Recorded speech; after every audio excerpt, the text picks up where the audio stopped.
Hello everyone, welcome to Clear the Concepts. In this video, we will understand macroeconomic variables in a very simple way. Firstly, have you ever noticed we talk about income, prices, unemployment, growth, but we never ask how economists measure and compare these things? आज इस video में हम यही देखेंगे कि macro economic variable क्या है, क्यों है, हमें इसे जानने की क्या ज़रूरत है और इन्हें कैसे मेजर और रिलेट किया जाता है। आपको ये तो पता ही होगा कि मैक्रो इकोनॉमिक्स क्या है। अब देखते हैं कि मैक्रो इकोनॉमिक वेरिएबल्स क्या होते हैं। Macro economic variables are numerical measures that show the condition and performance of the whole economy, such as income, employment, and price level. They help us understand and analyze how the economy behave and changes over time. देखो, macro economic variable are those quantities जिनके through हम पूरी economy को समझते हैं, जैसे national income, employment, price level, consumption, investment. इनके number से हमें पता चलता है कि एक इकोनॉमी कैसे परफॉर्म कर रही है। इनको वेरिएबल्स इसलिए कहते हैं क्योंकि ये चेंज होती रहती है। Next is why do we need macro economic variables. अब सवाल आता है, इन सब की जरूरत क्यों होती है। सोचो, अगर इनकम बढ़ रही है, प्राइसेस भी बढ़ रही है, लेकिन जॉब नहीं बढ़ रही, तो इकोनॉमी अच्छी है या बुरी। सिर्फ एक नंबर देख के हम ये डिसीजन नहीं ले सकते। इसलिए इकोनॉमिस्ट ने वेरिएबल्स को क्लासिफाई किया ताकि इकोनॉमी को क्लियर और साइंटिफिक वे में एनालाइज किया जा सके। इसलिए हम मैक्रो इकोनॉमिक वेरिएबल्स को पढ़ते हैं। So, macroeconomic variables are required to analyze, compare, and evaluate the economic condition of a country. A single indicator cannot explain the entire economy. For example, high income growth along with high inflation may not reflect real improvement. Therefore, economists classify variables to clearly understand economic trends, formulate policies, measure performance, and study relationships between different economic factors. अब देखते हैं हम macro economic variables को कैसे major और relate करते हैं। पहले समझते हैं हम ये पॉइंट्स क्यों पढ़ रहे हैं। हम ये टॉपिक इसलिए पढ़ रहे हैं क्योंकि अगर पॉलिसी बनाना हो, प्रॉब्लम्स को समझना हो, डाटा को कंपेयर करना हो, तो हमें पता होना चाहिए कि कौन सा डाटा स्टॉक है, कौन सा फ्लो है, कौन सा प्लान्ड है और कौन सा एक्चुअल है। ये टॉपिक्स थिंकिंग को क्लियर करता है और इकोनॉमिक वेरिएबल्स को समझने में हेल्प करता है। So points to be covered in this video are stock, flow, ex ante, ex post, endogenous, exogenous, autonomous, induced, independent, dependent, and ratio variables. So first is stock variable. Stock variables are those macroeconomic variables which are measured at a particular point of time. They show the economic position or status at a specific moment. Stock variables do not involve a time period for their measurement. They represent accumulated values. For example, capital stock on 1st January, money supply on a given date, national wealth at a point of time. इसका मतलब है जब हम macro economic variable को एक point of time पर major करते हैं, जैसे कैपिटल स्टॉक को हमने 1st जनवरी को मेजर किया, तो ये स्टॉक वेरिएबल होता है। Next is flow variable. इसका मतलब है जब हम मैक्रो इकोनॉमिक वेरिएबल को एक टाइम के पीरियड में मेजर करते हैं, जैसे साल भर की इनकम या एक महीने की savings. So flow variables are those macro economic variables which are measured over a period of time. They show economic activity during a specified time interval. Flow variable involve the concept of time and indicate changes or movements in the economy. For example, national income per year, investment during a year, monthly income, or annual savings. Next is X and variables. X and variable refer to planned, expected, or intended values of economic variables. These values are decided before the actual economic activity takes place. They are based on expectations and future plans of individual, firm, or the government. For example, planned saving, expected investment, intended consumption. इसे simple language में समझते हैं. Accent इस word का मतलब होता है before the event और इन एडवांस, मतलब एक्चुअल इकोनॉमिक एक्टिविटी के होने से पहले का प्लान. जैसे मैंने प्लान किया कि इस साल मुझे 10,000 रुपीज सेव करने हैं. ये मैंने एडवांस में प्लान किया है. ये एक्सेंट है. और एक्चुअल में मैंने 7,000 ही सेव किए. ये फाइनल इकोनॉमिक एक्टिविटी है, मतलब ये एक्स पोस्ट है. इकोनॉमिक्स में प्लानिंग और रियलिटी अलग होती है, इसलिए ये डिस्टिंक्शन इंपॉर्टेंट है.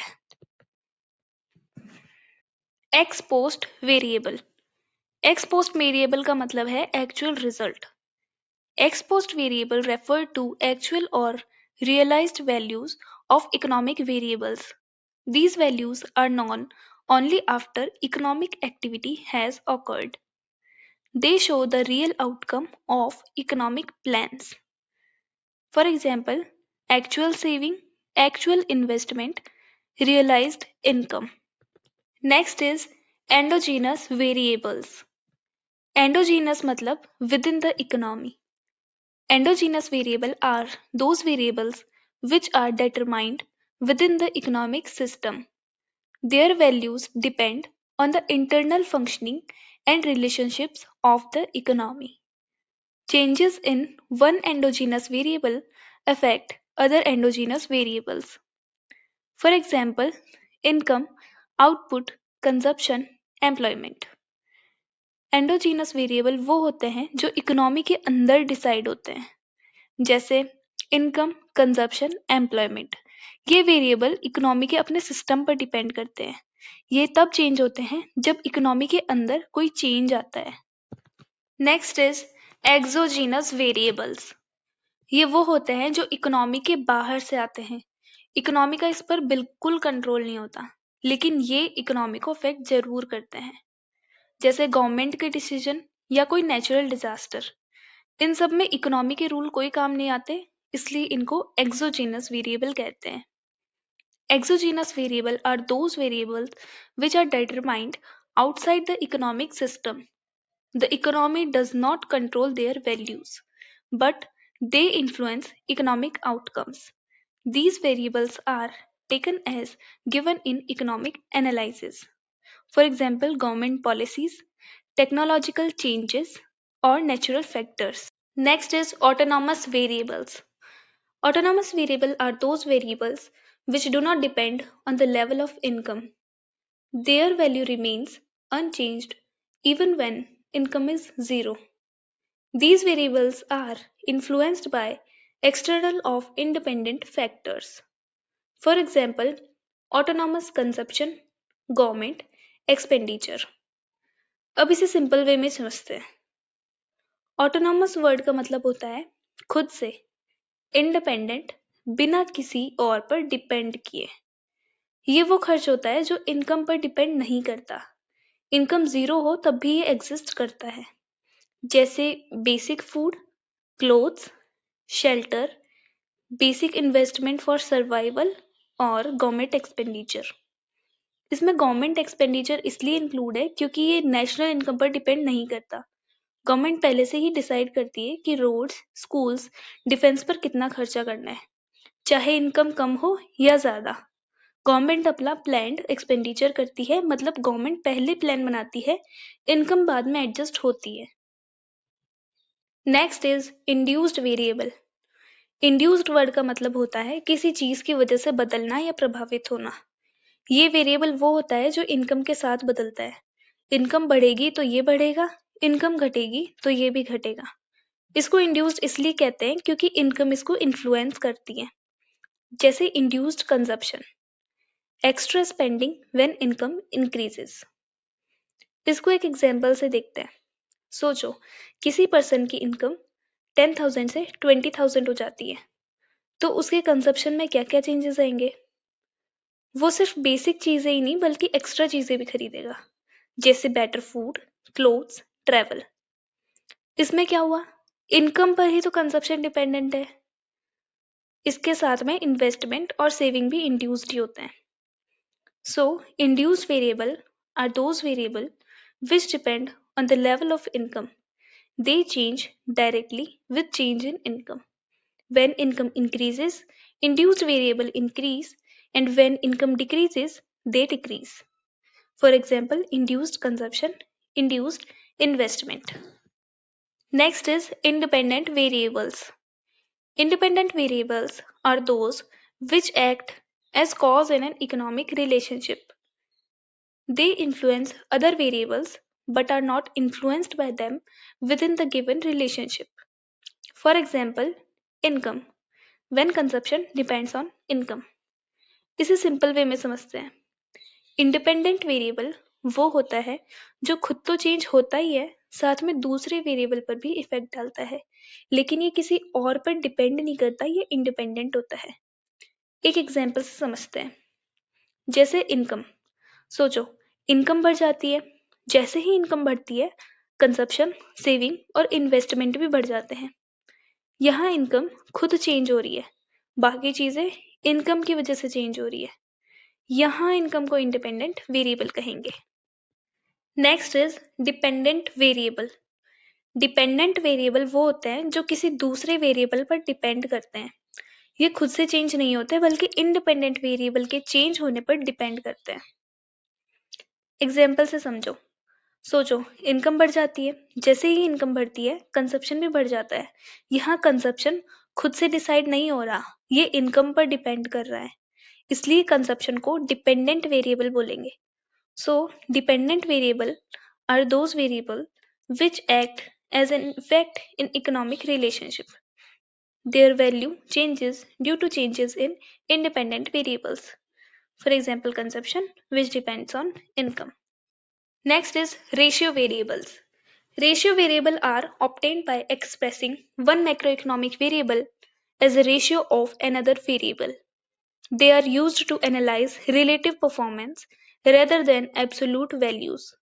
Ratio variables help in comparison across time or economies. For example, saving income ratio, tax GDP ratio, investment income ratio. Ratio variables वो होते हैं जिनमें हम एक वेरिएबल को दूसरे वेरिएबल से कंपेयर करके देखते हैं। जैसे सेविंग इनकम, सेविंग का कितना हिस्सा इनकम का है। टैक्स इनकम, इनकम का कितना पार्ट टैक्स में जा रहा है। इनका मेन फोकस टोटल अमाउंट पे नहीं बल्कि प्रोपोर्शन, रेशियो, परसेंटेज पर होता है। जैसे टोटल इनकम है 10,000, अब इनमें सेविंग इनकम पर है 20%, तो ये 20% है रेशियो वेरिएबल, जहां दो वेरिएबल को डिवाइड करते हैं। Next is conclusion. The classification of macroeconomic variables into stock, flow, x and exposed, endogenous, exogenous, autonomous, induced, dependent, independent, and ratio help in systematic economic analysis. It brings clarity in measurement, comparison, and understanding of economic relationships in macroeconomics. So that's all for today. Thank you for watching. Keep learning, stay curious, and see you in the next video.